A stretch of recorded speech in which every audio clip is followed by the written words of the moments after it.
시간이 없는 대로 바로 진행을 하도록 하겠습니다. 경마 잘 아시죠? 지금 사진에 보면은 말이 두 마리가 달리고 있는데, 경마는 1등부터 제가 몇 등까지인지 잘 모르겠습니다. 2, 3, 4등부터 등수가 쫙 열심히 달린 말이 정해져 있습니다. 그런데 이 사진을 보시면 1등하고 2등의 차이가 얼마큼 되는 것 같습니다. 그 순간 경마장에 가면은 막권을 사보신 분들 1번만 뭐 2번만 뭐 그렇게 나올 때는 전광판에 딱 저 사진이 나옵니다. 얼마나 차이가 누가 먼저 들어왔는지. 사실 이 차이는 아주 훌쩍밖에 차이가 안 납니다. 하지만 이 1등한 말과 2등한 말의 상금은 약 10배 정도 차이가. 그렇다면 1등한 말은 2등한 말보다 10배나 실력 차이가 난다고 생각할 수 있겠습니까?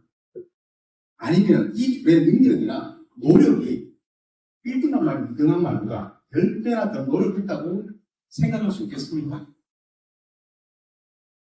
결과로만 보면 아주 한 끗 차이밖에 나지 않겠습니다만 그 결과는 너무나 큰 차이가 나요.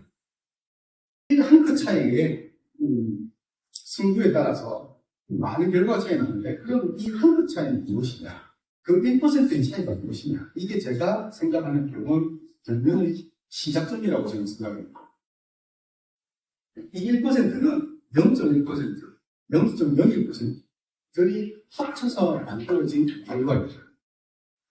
그럼에도 불구하고 많은 분들이 이 한 끗 차이에 대해서 중요하게 생각하는, 그 가치를 높게 생각합니다. 대단한 그런 생각들을 오히려 안 하는 것입니다.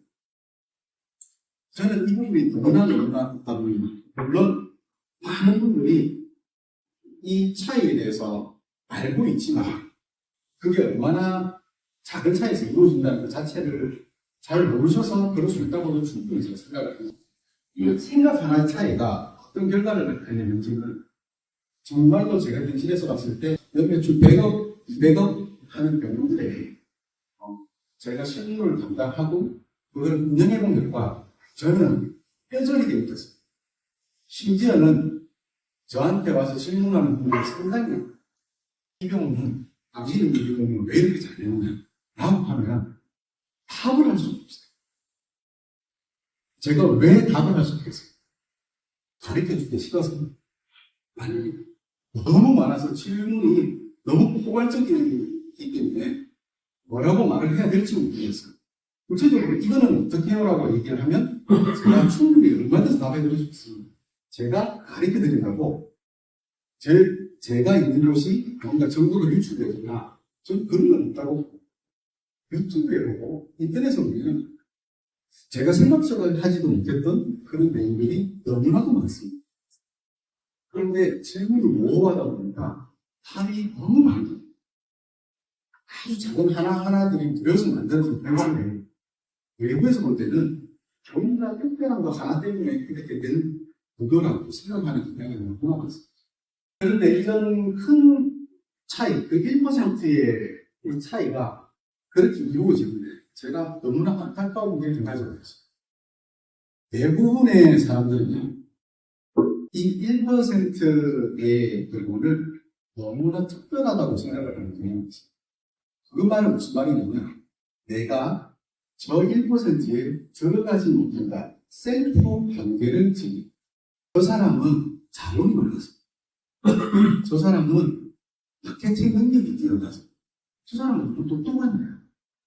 나는 자기만의 합리화하는 핑계로 나는 저기에 갈 수 없다라는 한계선을 지어놓고 질문을 하고 생각을 하다 보니 그 어떤 좋은 결과가 나타날 수 있는 거라고 저는 생각하는데 그 상황이 너무나 답답합니다. 제가 아무리 말을 해도 아무리 맞다고 해도 그 말을 믿어요. 그 다음에 인정하지 못해요. 아니야. 다른 이유가 있을까? 이러면 대체가 됩니다.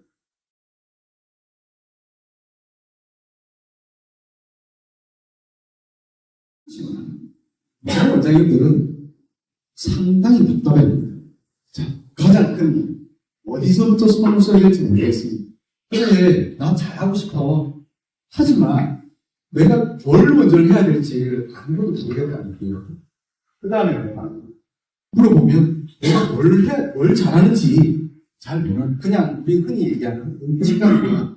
나 임플란트 잘해. 이건 그냥 복철 잘해. 이런 거 말고요. 본인이 어떤 게 소질이 있고 어떤 걸 잘하고 그런 거에 대해서 명확하게 무엇라고 말하시는 분이 거의 없었습니다. 그냥 뭐 이렇게 하죠. 이건 나가는 정도에서 왜 그러냐를 생각해보면 얘기를 하다 보면 이 세 가지에 제가 답이 도출됩니다. 대부분은 처음에도 얘기했듯이 마케팅만 잘하면 된다고 생각합니다.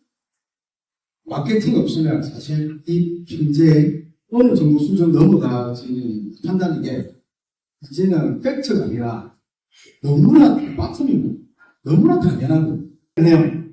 왜? 저는 이야기를 제대로 외운 적이 없고 모르기 때문에 그렇습니다. 그러면은 그 많은 원장님들이 바라는 것들이 있는데 대부분은 99%는 그 이 안에 부분들 가족에 대한 부분 빼기잖아요. 우리 내 돈 좀 많이 벌었어.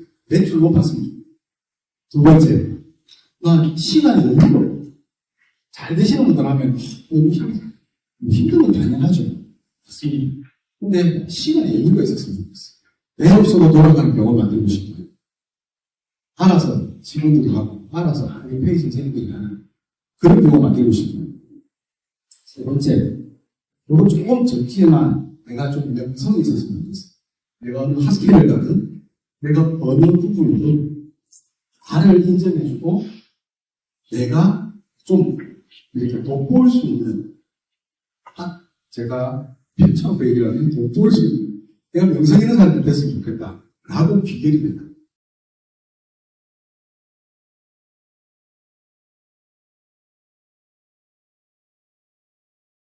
높이는 방법은 누구나 다 아는 밥, 시간 많이 들고, 그 다음에 무한 많이 오고 객단가 내면 된다.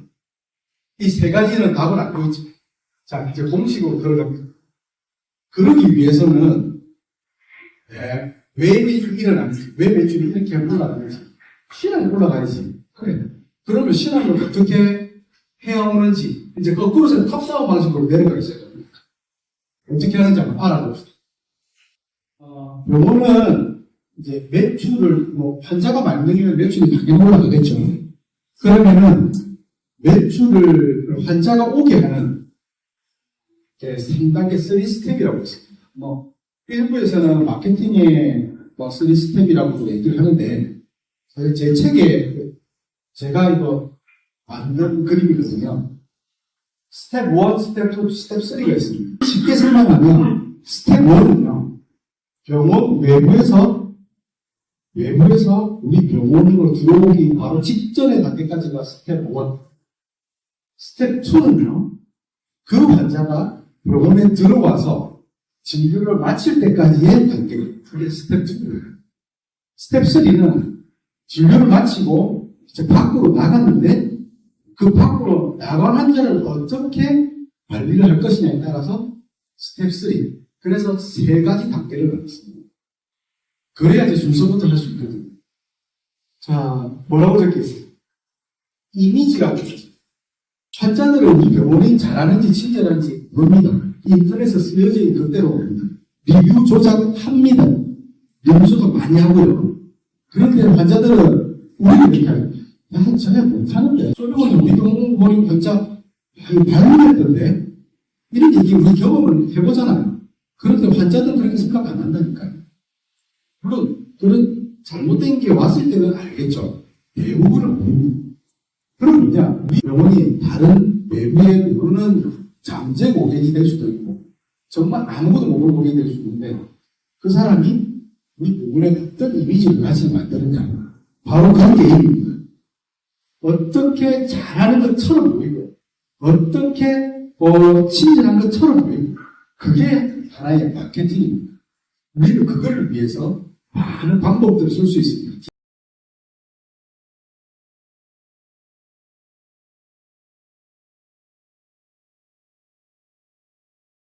병원에서 그러면 원장님들이 무슨 멘트를 하는지, 직원들은 무슨 멘트를 하는지, 환자들이 어떤 치료를 받고 움직이는 동작이 인지장인지 다 해놓고 어떻게 원장님들이 마지막에 피드백을 어떻게 환자한테 해줬는지 치료를 다 했다고 끝난 게 아니고요.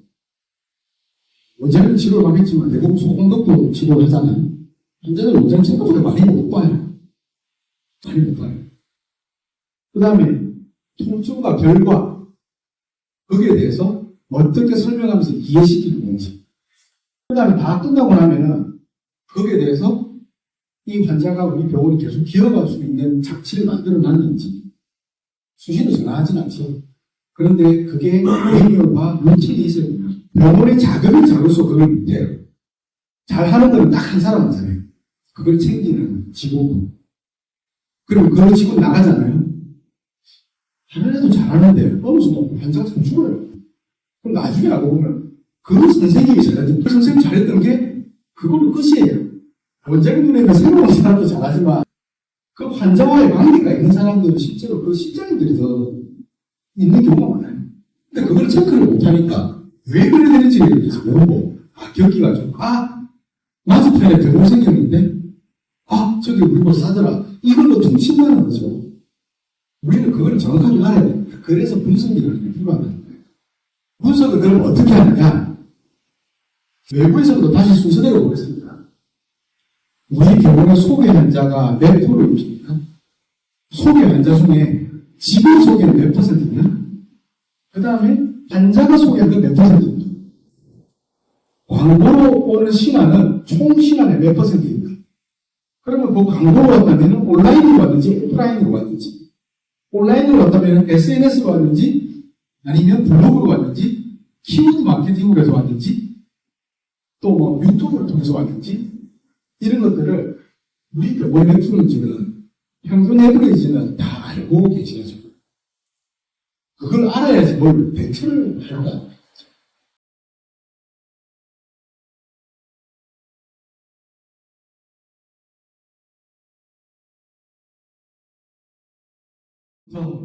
플레이스 하나만 파는 방법을 보여드리겠습니다. 그거는 저는 마케팅만 하는 사람이 아니에요. 근데 이 정도는 아셔야 됩니다. 원장님들이 해란 말이 아니고요. 원장님들이 이 정도를 볼 수 있는 눈을 가지라고 제가 보여드립니다. 무료. 오케이. 그런데 네이버 봇의 원리를 알아야 돼요. 네이버 봇이면 네이버 AI예요. AI가 어떤 정보를 어떤 데를 좋게 띄워주고 어떤 데는 좀 점수를 낮춰서 저 뒤로 보이게 해주냐. 그거의 원리를 아셔야 돼요. 주로 광고가 있거든요. 돈만 주면 메뉴가 거든요. 그거 안 하고도 어느 정도 올릴 수 있는 방법들을 알겠죠. 예를 들면 이렇게 검색해요. 네이버 잠실 치과하면 요것만 있는 거 치과만 쭉 나열하는 게 아니고요. 예를 들어서 잠실 임플란트로 검색하잖아요. 우리 잠실 임플란트를 합쳐서 네이버는 찾아줍니다. 잠실 치과, 잠실 임플란트, 잠실 교정, 이거는요 손해가 막 심하거든요. 내가 쓸 수 있는 한계가 있는데 이거밖에 못하느냐. 최대한 많은 경우의 수를 만들기 위해서는 다 다르죠. 송파구, 잠실, 위치는 다 다르죠. 이렇게 해서만 조합을 시켜나가야 됩니다. 혹시 자기 병원에 이걸 하고 있는데 마케터가 외주업체가 이렇게 해놨다. 따르세요. 돈 안 되는 사람이에요. 공부 안 하는 사람이에요. 그 다음에 동일한 키워드인지 아닌지 요거는 뒤에 설명인데 부산 치과 추천입니다. 부산 치과가 있습니다. 어떤 키워드는 이렇게 치과 추천이라고 했는데 부산 치과랑 똑같은 게 나올 때도 있어요. 그러면 얘를 쓰면 안 되겠죠. 하나만 써야 되겠죠. 키워드 쓸 수 있는 5가지 없습니다. 그 다음에 이 5개 중에서 하나는요 2, 3개월에 한 번씩 바꿔야 돼요. 한 번에 해놓으면 우리가 끝이라고 하거든요. 아니에요. 네이버는요 자꾸 새로운 걸 만들고 움직이는 병원에 점수를 더 부여합니다.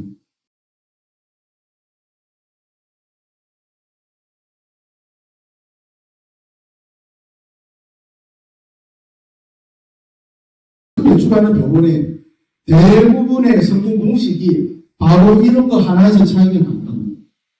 관리, 좋아요. 소식도 오늘 문자도 보내고 이걸 메뉴를 했습니다.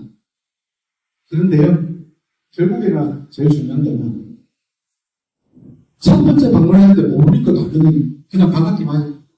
아는 척. 누구들 오셨네요. 환자한테 리콜 전화를 한다든지 이제 예약을 잡을 때 다음번 정기 검사를 6개월, 1년에 접잖아요. 예전에 첫 한번만 보면 되잖아요. 직원들이. 원장님들도 이거 언급해 줘라. 말 한번 하면 되잖아요. 지난번 그거 몇 번에 어금니 쪽에 이거 잘 쓰고 계시죠? 잘하고 있죠? 그렇게 말 한마디 못할 것 같아요. 그렇게 하면은 내가 아는 척, 진료로서 아는 척, 그 사람을 아는 척, 기억이 안 나도 아는 척을 하시는 거예요. 환자는 정확하게 모릅니다만 내가 그 아는 척을 한다는 거는 아이들 관심이 있고 관심 있는 병원에 와서 원장님 친절하게 얘기하고 내 리스트를 다 알고 있다면 얼마나 마음이 편하겠어요. 바로 그런 거 하나하나 잡아 나가는 게 마케팅 광고 한 달에 500,000만 원 쓰는 것보다 훨씬.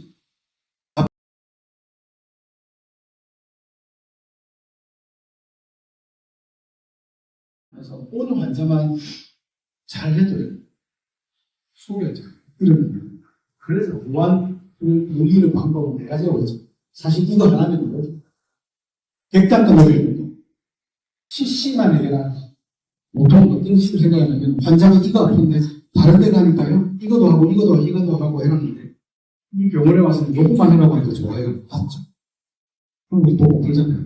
그리고 잘못된 거를 반대로 생각하면 그거는 이제 원장님들의 자기의 소신이지만 이런 거죠. 이거를 미리 치료를 해서 더 크게 될 거를 예방하느냐 아니면은 어차피 할 거 최대한 늦게 해주는 게 자기 쓸 수 있도록 해주는 그거는 정답이 없잖아요. 그냥 나의 기준이잖아요. 그런데 그거에서 이렇게 조금 생각해보죠. 좋다 안 좋다 해도 된다 안 된다가 아니라 단계를 다르게 설명하는 거예요. 감기로 어떤 왔다 그러면은 보통은 당신 같은 증상이 있을 때 이런 증상인데 1, 2, 3, 4, 5단계라고 했을 때 지금 안 좋은 게 2단계다. 아직은 그냥 안 해도 된다.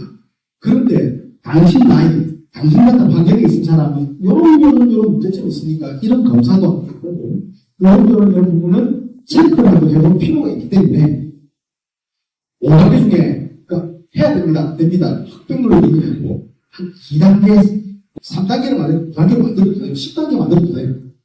그러면서 안심을 시켜주면서 당신의 그걸 되게 정확하게 맞춰주는 것처럼 여러 전문적 진료를 여러 가지를 같이 볼 수 있게끔 내가 걱정돼서 얘기를 하니까 온 김에 내가 봐드릴게요. 나는 멘트를 단계별로 설명하면 과잉 진료 논란이 없어요. 이것도 안 좋고요. 이것도 안 좋고요. 라고 얘기를 해서 이제 오해를 하거든요. 우리는 좋게 설명을 했지만 환자는 그 생각 안 한다는 얘기입니다. 그래서 같은 증상은 이런 증상이 있습니다. 라고 하면서 여러 가지 설명을 하지만 강요를 하지 않는 방법. 왜 과잉 진료를 안 할 수 있는 방법이, 오해를 안 할 수 있는 방법이 무엇일까를 계속 고민하다 보니까 저도 이렇게 생각을 하게 된 거예요. 하나 너무 크다는 제가 알기 때문에. 오늘 이 시간에서 그거 하나만 기억하시면 분명히 친구들 반쯤할 수 있을 거라고.